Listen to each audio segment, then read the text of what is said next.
Velocity, हमें जो central orbit है उसके किसी भी पॉइंट पर पार्टिकल की वेलोसिटी फाइंड आउट करनी है, तो सेंट्रल ऑर्बिट के किसी भी पॉइंट पर पार्टिकल की जो वेलोसिटी होती है वो इक्वल होती है v² is equal to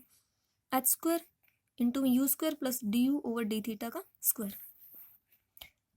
h² as it is, u की वैल्यू पुट कर देते हैं 1 plus e cos theta upon में l का square plus du over d theta की वैल्यू हमने निकाली थी माइनस का ई साइन थीटा अपॉन में l उसकी स्क्वायर। अब यहाँ हम स्क्वायरिंग कर देते हैं, स्क्वायरिंग करने पे l² एलसीएम ले लेते हैं तो वैल्यू बनेगी 1 plus e square cos square theta plus 2e cos theta plus e square sine square theta into में बाहर h² पड़ा है, ये l² हम बाहर ले लेते हैं, e square cos square theta plus e square sine square theta में ई स्क्वायर कॉमन आके cos square theta plus sine square theta 1 हो जाएगा, बाकी एज इट इज। अब h² की वैल्यू क्या होगी, हमने पीछे कांस्टेंट एज्यूम किया था lambda is equal to h² upon में l, तो यहाँ से h² की वैल्यू आ जाएगी लैम्डा इंटू में l और अपॉन में l², एक l से एक l कैंसिल और ये जो एक l और बचा वो हमने अंदर डिवाइड कर दिया, तो 1 प्लस ई स्क्वायर के नीचे अलग डिवाइड कर देंगे और 2e कोस थीटा से अलग डिवाइड कर देंगे, तो 1 प्लस ई स्क्वायर अपॉन में l plus e cos theta upon में l की वैल्यू क्या होगी, u की वैल्यू थी 1 plus e cos theta upon में l, तो अलग अलग डिवाइड करेंगे तो ये बन जाएगा 1/l plus e cos theta upon में l, तो ई कोस थीटा अपॉन में l की वैल्यू आ जाएगी u माइनस 1/l, ये वैल्यू यहाँ पुट कर देते हैं तो ये वैल्यू बन जाएगी 2 इंटू में u माइनस 1/l, 2 के अंदर मल्टीप्लाई करेंगे तो 2u, 1/l से करेंगे तो माइनस का 2/l,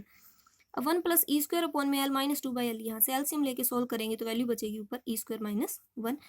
प्लस 2u इंटू में बाहर लैम्डा पड़ा। अब ई स्क्वायर माइनस 1 में से माइनस कॉमन ले लेते हैं तो वैल्यू बन जाएगी लैम्डा इंटू में u 2u minus bracket start 1 minus ई स्क्वायर अपॉन में l, तो ये वैल्यू आ गई।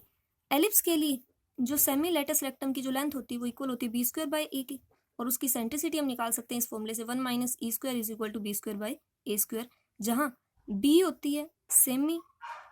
माइनर एक्सिस की लेंथ और a होती है सेमी मेजर एक्सिस की लेंथ, तो 1 माइनस ई स्क्वायर की वैल्यू पुट कर देंगे, l की वैल्यू पुट कर देंगे यहाँ, तो b² से b² कैंसिल, एक a से एक a कैंसिल, तो वैल्यू बचेगी v² is equal to lambda into में 2/r माइनस 1/e, 2/r कहाँ से आया, जो u था उसकी वैल्यू हमने 1/r पुट कर दी, तो v² की वैल्यू आ गई जहाँ a है वो सेमी मेजर एक्सिस की लेंथ है। तो यहाँ से हम सेंट्रल ऑर्बिट के किसी भी पॉइंट पर पार्टिकल की वेलोसिटी फाइंड आउट कर सकते हैं, और ये जो वेलोसिटी है वो डिपेंड करती है एक तो distance of particle from focus and the semi major axis की लेंथ की, और ये मोशन की डायरेक्शन के ऊपर डिपेंड नहीं करती। अब यहाँ v² की वैल्यू जो हम निकालेंगे तो वो वैल्यू बनेगी 2 लैम्डा अपॉन में r माइनस का लैम्डा अपॉन में e, और ये वैल्यू ऑलवेज लेस देन होएगी 2 लैम्डा अपॉन में r की, हम कह सकते हैं v² लेस देन होएगा 2 लैम्डा अपॉन में r की, तो यहाँ से हम वेलोसिटी फाइंड आउट कर सकते हैं।